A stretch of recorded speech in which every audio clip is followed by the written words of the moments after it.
1 in 7 couples, 7 couples में से एक कपल को इस टाइम बांझपन की समस्या है, वो निसंतानता से जूझ रहे हैं और उनको प्रेगनेंसी नहीं हो रही।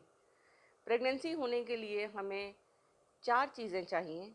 पहला स्पर्म, दूसरा ये ज़मीन बच्चेदानी की ठीक होनी चाहिए, ये ट्यूब्स खुली होनी चाहिए और ये अंडेदानी अंडा बनाना चाहिए। अगर ये 4 चीज़ें ठीक हैं और ये आपस में मिलती हैं तो प्रेगनेंसी कंफर्टेबली हो जाती है। तो इन सारी चीज़ों को हमें टेस्ट करना है और उसके बाद हमें कारण ढूंढना है प्रेगनेंसी होने का। अगर हम उस कारण का निवारण कर देंगे तो प्रेगनेंसी हो जाएगी। स्पर्म्स का टेस्ट सबसे सिंपल है।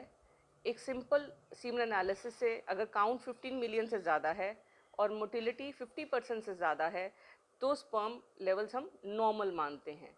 एक इशू है स्पर्म्स में सिर्फ ये कि अगर नॉर्मल स्पर्म्स आ रहे हैं और लेडी नॉर्मल है और फिर भी प्रेगनेंसी नहीं हो रही, फिर हमें वेरिकोसील की प्रॉब्लम ज़रूर रूल आउट करनी है, बिकॉज उसमें काउंट्स और मोटिलिटी नॉर्मल होती है, लेकिन जो स्पर्म की कैपेसिटी होती है एग को फर्टिलाइज करने की, वो कम हो जाती है जैसे साल बढ़ते जाते हैं। अगर वेरिकोसील 8 साल से ऊपर पुरानी है तो बहुत मुश्किल हो जाता है कि नेचुरल प्रेगनेंसी होगी।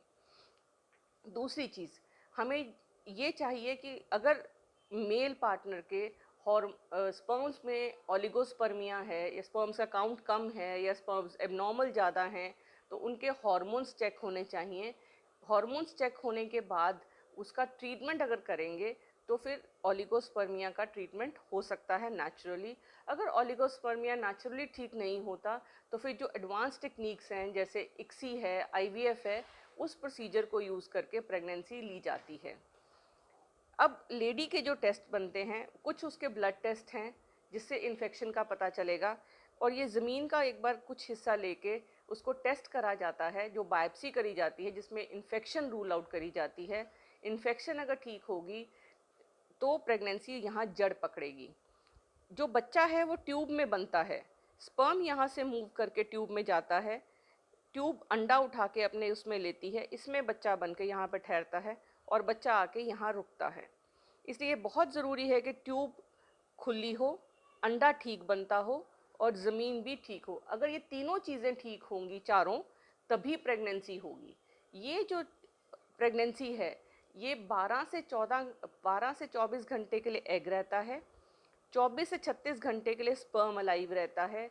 वो जो 2 से 3 दिन हैं जिसमें अंडा बन और स्पर्म लाइव होते हैं, उस दौरान अगर हस्बैंड वाइफ आपस में मिलेंगे तभी प्रेगनेंसी होगी, वरना नहीं होगी। तो 28 दिन के साइकिल में केवल वो 2 या 3 दिन ऐसे हैं जब प्रेगनेंसी होने के चांसेस मैक्सिमम हैं। हम ये कहते हैं अगर 1 साल तक हस्बैंड वाइफ इकट्ठे रह रहे हैं और फिर भी प्रेगनेंसी नहीं हो रही तो उनको हर हाल में अपना ट्रीटमेंट शुरू करना चाहिए, बाबों और गुरुओं से बचना चाहिए, अपने मेडिकल ट्रीटमेंट की तरफ ध्यान देना चाहिए। इसके अलावा जो कपल्स जिनमें वाइफ की एज 35 से आसपास है, 35 है या उससे ऊपर है, तो उनको चाहिए वो 6 महीने के अंदर अंदर ही अपने प्रेगनेंसी के लिए इलाज करवाएं। अब जो इस टाइम सबसे कॉमन कारण प्रेगनेंसी मेल में नहीं होने के हैं वो ये है कि वो एक्सरसाइज नहीं करते।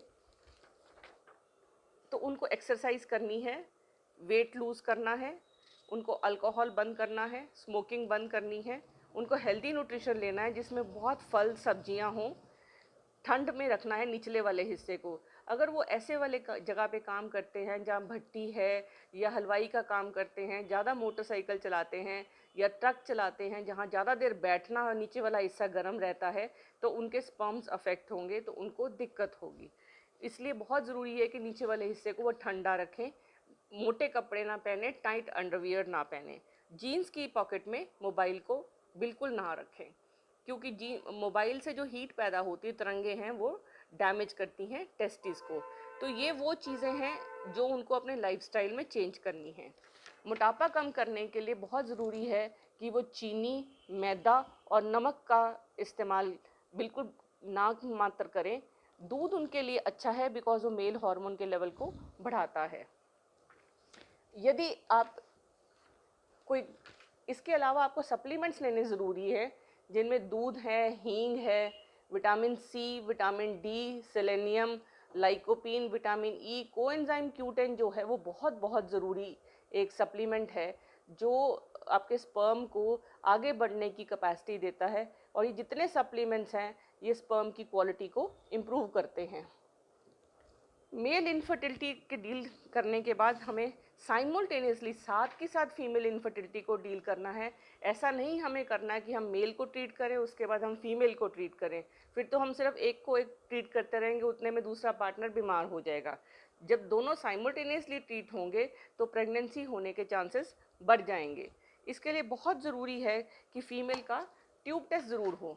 मेरे पास पेशेंट्स जो आते हैं उनकी शादी को 20-20 साल हो चुके होते हैं और उनके केवल अल्ट्रासाउंड हो रहा होता है, उनकी ट्यूब टेस्ट नहीं होती।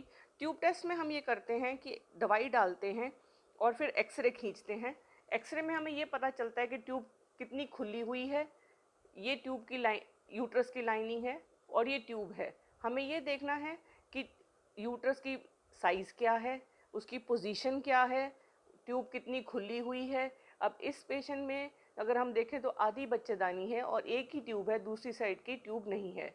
ऐसे पेशेंट्स को यूनिकॉर्नुएट यूट्रस कहते हैं। अगर इसमें कोई गांठ होगी तो वो भी पता चल जाएगी, क्योंकि ज़मीन में अगर कोई भी प्रॉब्लम है तो HSG से काफ़ी हद तक उसका रिस्क पता चल जाता है, कुछ अल्ट्रासाउंड से और कुछ इस HSG से। अगर इन दोनों से भी कारण नहीं पता चलता तो हमें दूरबीन से बच्चेदानी की जांच करनी पड़ती है, जिसको हम हिस्टेरोस्कोपी कहते हैं।